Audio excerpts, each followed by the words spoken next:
Olá, hoje nós vamos falar sobre demissão e exoneração no serviço público, né? Vamos falar qual é a diferença. Você sabe a diferença entre exoneração e demissão? Ok? Vamos falar disso aí hoje, hein? Muitos funcionários aí não sabem essa diferença. Outro dia eu vi no balcão do fórum uma pessoa perguntando lá, conversando amenidades, né? Mas o funcionário não sabia dizer, então, né? Eu acho assim, sem ser chato, né? O funcionário tem a obrigação de saber isso, né? Então, vou dar essa dica para você.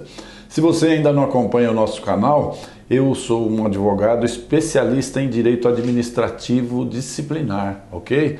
Meu nome é Lucas Gomes Gonçalves. Fica aqui, então, que nós vamos direto para o assunto, tá?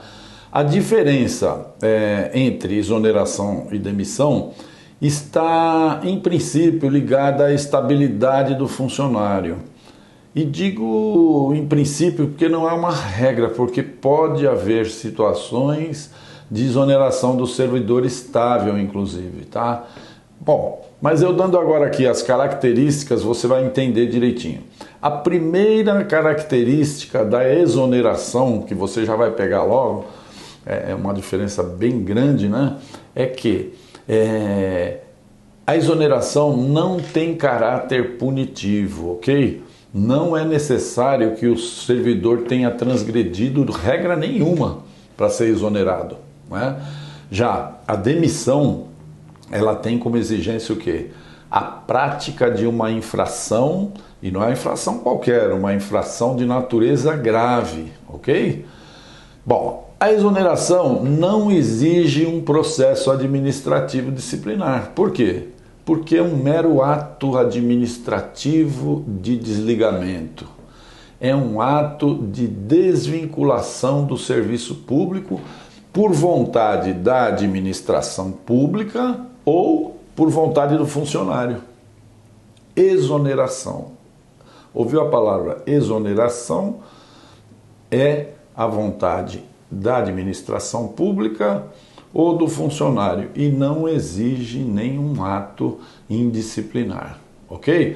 Já a demissão, sim, exige instauração do devido processo legal. Devido processo legal, no caso do processo administrativo, é o quê? O próprio processo administrativo disciplinar, que vai apurar uma falta grave, né? Uma falta grave que sim, a falta grave passível de demissão, tá? Então, vou dar aqui alguns exemplos de exoneração. Um servidor em estágio probatório, ele não mostrou bom desempenho, será então exonerado e não demitido. E isso é bom, né? É bom e é justo, porque ele poderá prestar outros concursos, ele não foi demitido, né, por um ato de indisciplina ou de improbidade, né? Então, ele pode prestar um outro concurso que ele tenha aptidão, né, para o exercício, né? Um outro exemplo de exoneração. O cidadão é aprovado num concurso público, ele é nomeado e não entra no exercício do cargo no prazo legal. Então ele será o quê? Exonerado do cargo, ok? Outra questão, cargo em comissão, né? A pessoa estranha ao quadro de funcionários, né? Ele está lá em comissão, ou seja, no caso, a administração pública não tem mais interesse nele, o que acontece? Pede simplesmente para exonerá-lo do cargo. Ou seja, ele está à disposição da administração pública até quando é conveniente, né? Não é mais conveniente, desliga ele do cargo, ok? Você quer ver um exemplo que está toda hora nas mídias sociais sobre esse tipo de funcionário? Por exemplo, ministros de Estado, secretários, a gente vê toda hora aí, na imprensa aí, Bolsonaro, só que eles falam errado, né? Demite o ministro da Cultura. Ora, ele exonera, né? Ele exonerou o ministro por não haver mais interesse, né? E assim também nas secretarias, né? Secretário da Cultura, e aí por diante, ok? Quando o Estado, a administração pública, precisa conter despesa com pessoal, né? O que se faz? O remédio legal é a exoneração do cargo.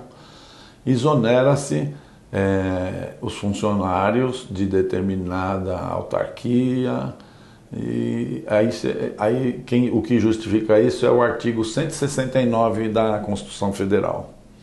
Bom, vamos lá, continuando. A demissão nunca é a pedido do funcionário. O funcionário não pede para ser demitido, ele pode pedir para ser exonerado.